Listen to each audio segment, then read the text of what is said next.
এত বড় মিটিং নগরপাল নিজের দায়িত্ব নিয়ে করেছেন, যেখানে কালকে রাত্রিবেলা 10টার পরে এই মিটিংটা অ্যারেঞ্জ হয় এবং আমরা আমাদের যে কটা দাবি ছিল সবটাই মোটামুটি আমরা পেয়েছি এবং আমাদের মেম্বাররা গাড়ি চালাতে গিয়ে যেরকম পুলিশে হ্যারাস হয় আশা করি আর হবে না।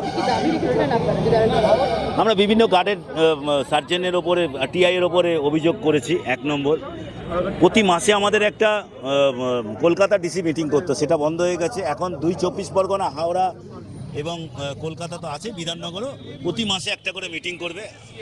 তার কি আছে, সংযোগ পোর্টাল আপাতত অবজারভেশনে 1 সেপ্টেম্বর পর্যন্ত, যেটা আমরা বলেছি উইথড্র করতে হবে, অবজারভেশনে আছে।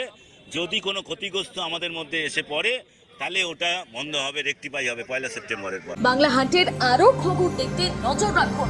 বাংলা খবর মানেই বাংলা হান্ট।